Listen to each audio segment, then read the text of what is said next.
মোক এনেকুৱা নকৰিবি তই জান মই ইয়াত এনেকৈ থাকিব নোৱাৰো উশাহ বন্ধ হৈ যাব প্লিজ প্লিজ কিবা এটা কৰ আৰু এলে বৰ মনত পৰিছে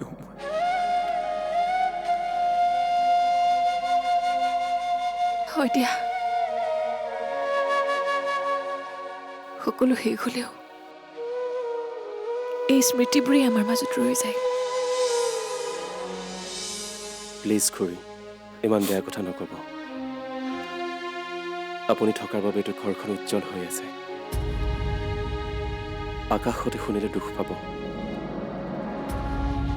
এতিয়াও এনেকুৱা লাগে যেন তাই আকৌ উভতি আহিব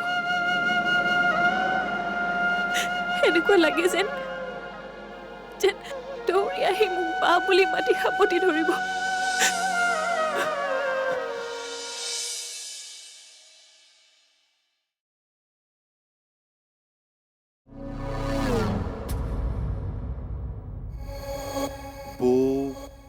তোমাৰ দৰে ষ্ট্ৰং মানুহ এজনী এনেকৈ ভাঙি পৰিলে কেনেকৈ হ'ব মানুহৰ জীৱনত ভাল বেয়া থাকেই এটা মুদ্ৰাৰ ইপিঠি সিপিঠিৰ দৰে তুমি যদি অকল বেয়াটোৱে ভাবি থাকা কেনেকৈ হ'ব বৌ কেনেকৈ নাভাবিম মোন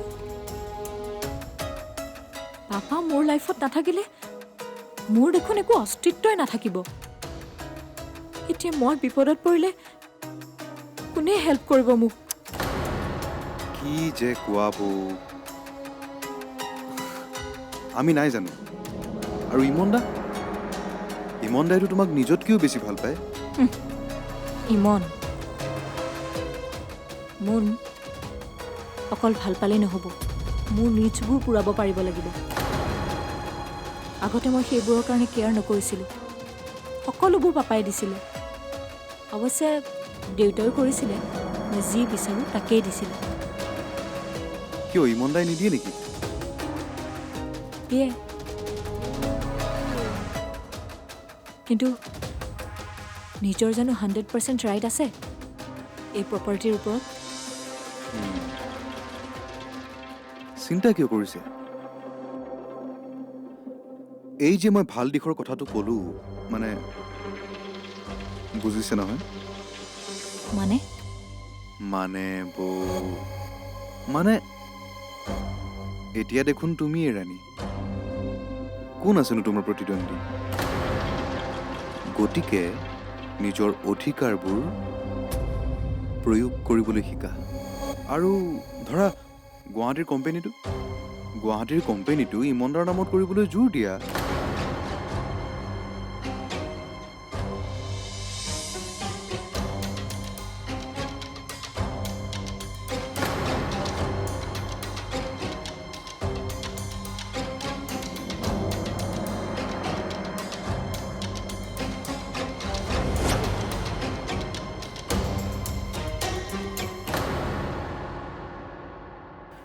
Thank you so much, Obi.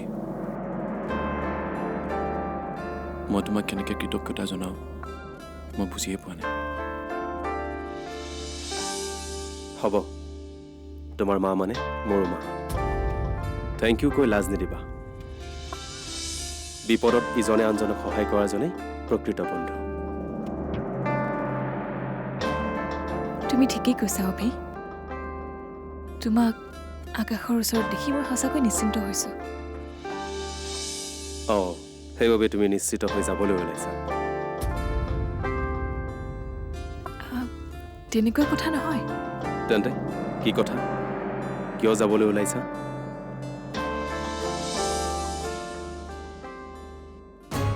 আছে দিয়া বহুত কথা তুমি নুবুজিবা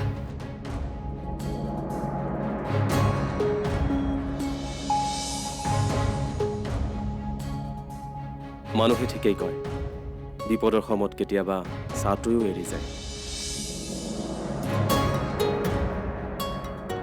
আকাশ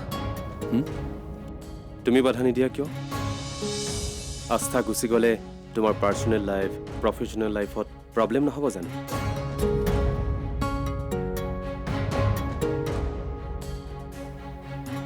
যাওক দিয়া মোৰ কাৰণে এনেও তেওঁ বহুত দুখ কষ্ট সহ্য কৰিলে আৰু কষ্ট ভোগাটো মই নিবিচাৰোঁ।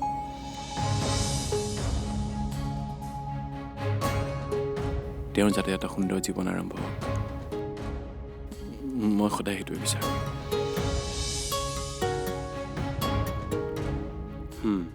দুয়োকে যে সকলো কথাতে ছাপোৰ্ট কৰা, এই কথাটো মোৰ বহুত ভাল লাগে।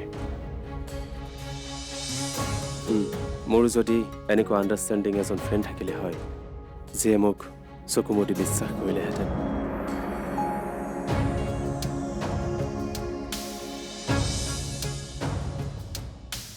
মই আছোঁ নহয়। এইকেইদিন তুমি মোৰ কাৰণে যিমান কৰিলা, সেয়া এজন ভাল বন্ধুৱে কৰিব পাৰে। তেন্তে আজিৰ পৰা আমি বেষ্ট ফ্ৰেণ্ড, মানে সমান। দুখ সুখ সকলোতে আমি হাঁহি কান্দি থাকিম, হ'ব?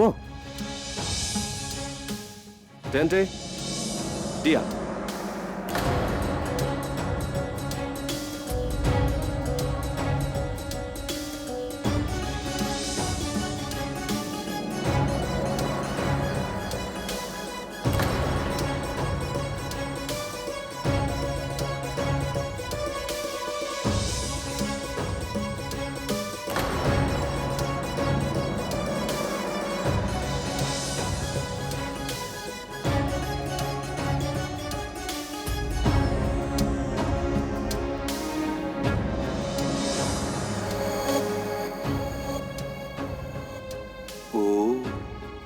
ৰামক বচাবলৈ এইবাৰ হনুমানৰ দৰে অভিৰাজৰ আৱিৰ্ভাৱ।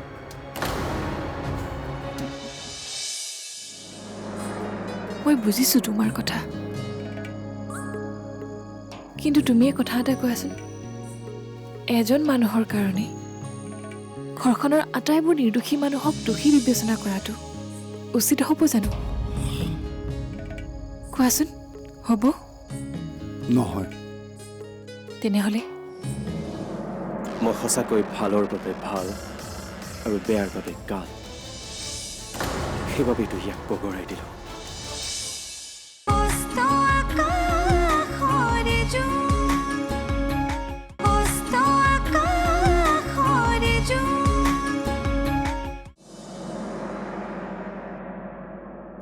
দেউতা, প্লিজ মোক বুজিবলৈ চেষ্টা কৰা।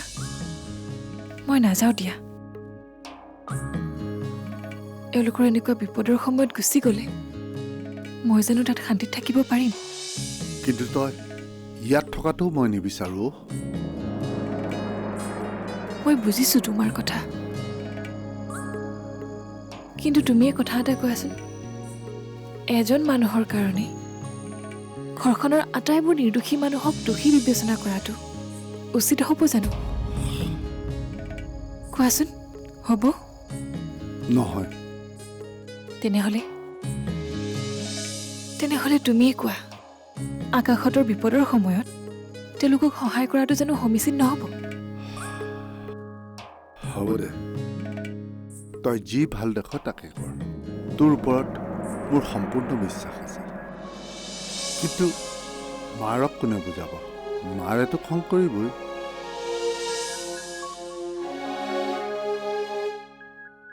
মাক মই বুজাম দিয়া দেউতা, মই জানো তেওঁ বুজিব। ৰ'বা, মই মাৰ লগত এবাৰ কথা পাতি আহোঁ।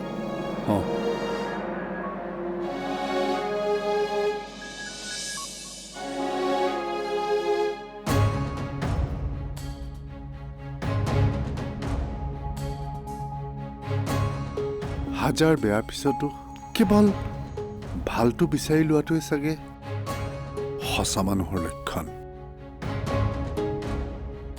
কেতিয়াবা কেতিয়াবা সন্তানৰ পৰাও বহুত কথাই শিকিবলগীয়া থাকে।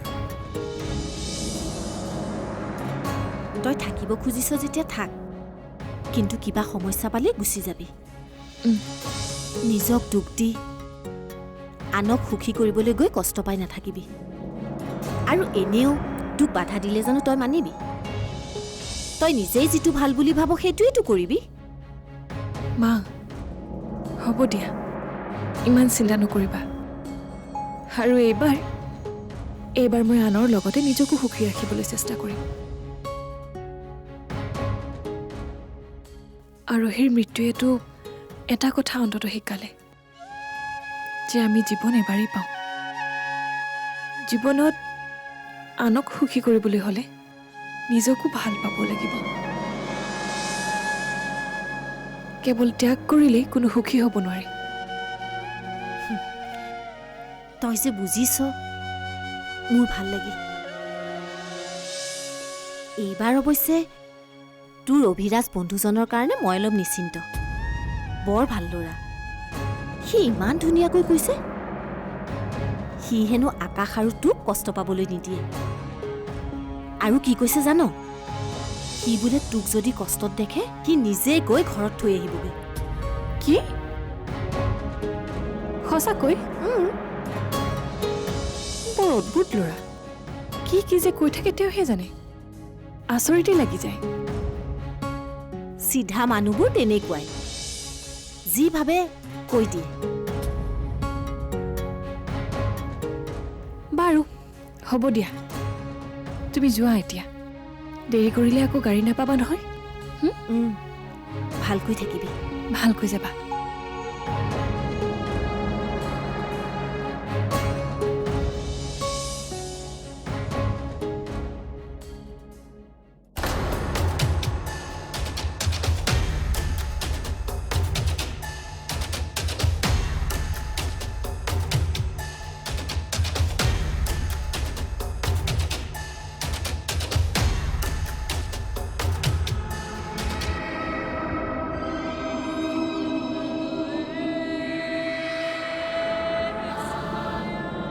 মই সঁচাকৈ ভালৰ বাবে ভাল আৰু বেয়াৰ বাবে কাল। সেইবাবেতো ইয়াক বগৰাই দিলোঁ, কাৰণ ই মোৰ শত্ৰু। ই মোৰ বহুত সংগীত খাইছে, এতিয়া আৰু খাবলৈ নোৱাৰে।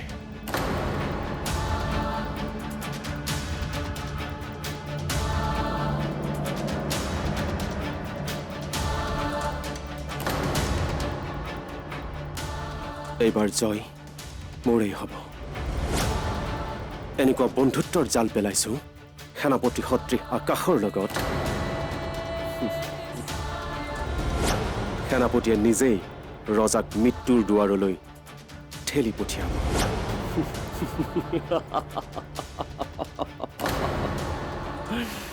বাহ বাহ, কি খেল খেলিছা তুমি,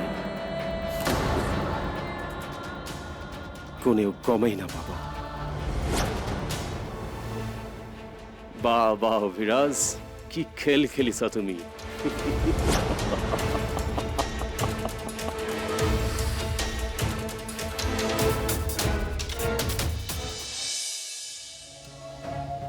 ডমিনেট কৰি কৰি সকলোৰে জীৱনে নষ্ট কৰি পেলালে তেওঁ।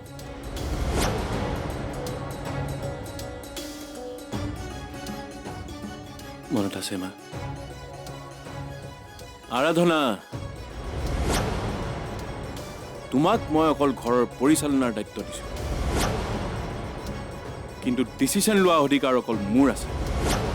আকাশ, এইটো মোৰ ৰিকুৱেষ্ট নহয়, এইটো মোৰ অৰ্ডাৰ।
মা,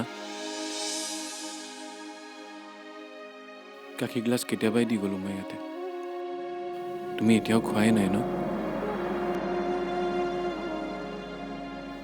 বেয়া পাইছো যোৱা। খাম ৰ, পাহৰিছিলোৱে। পাহৰিলে নহ'ব নহয়।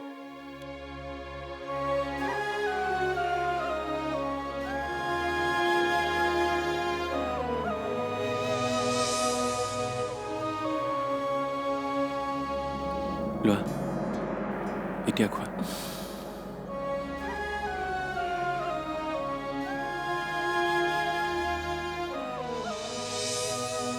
মা, যিজন মানুহে কাৰো কথাই নাভাবে, অকল নিজৰ স্বাৰ্থকে প্ৰাধান্য দিয়ে, সেইজন মানুহৰ কাৰণে তুমি নিজকে কষ্ট কিয় দিছা? নেভাবিবা তেওঁৰ কথা। নাভাবোঁ বুলিয়ে নভাবাকে থাকিব নোৱাৰোঁ। খং মোৰো উঠিছে তেওঁৰ ওপৰত। হয়তো কোনোদিনে ক্ষমাও কৰিব নোৱাৰিম। তথাপিও চিন্তা হয়, বেয়া হ'লেও তেওঁ মোৰ স্বামী। আজি ৩৩ বছৰে সুখে দুখে তেওঁৰ লগত আছোঁ। তেওঁ স্বাৰ্থপৰ হ'ব পাৰে, কিন্তু মই নহয়।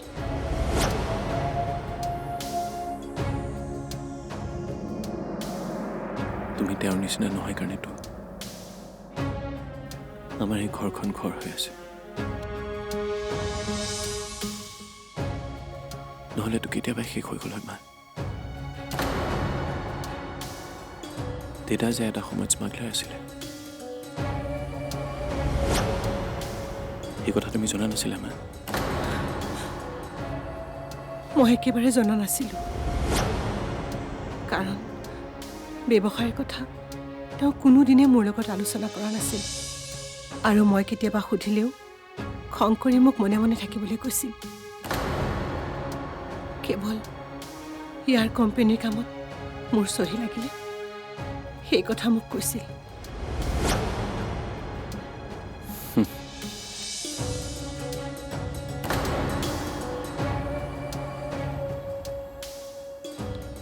ডমিনেশ্যন, ডমিনেট কৰি কৰি সকলোৰে জীৱনে নষ্ট কৰি পেলালে তেওঁ।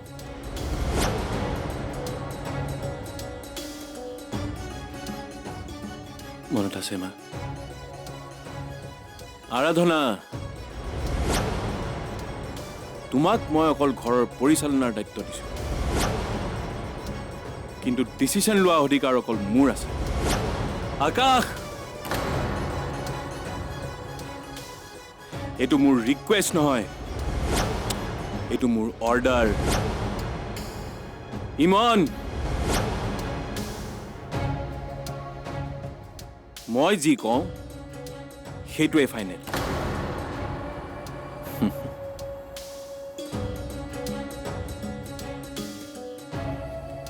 তেওঁৰ সিদ্ধান্ত,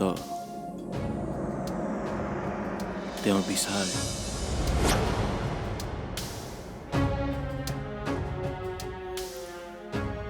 তেওঁৰ কৰ্মকাণ্ডৰ ওপৰত মোৰ যেন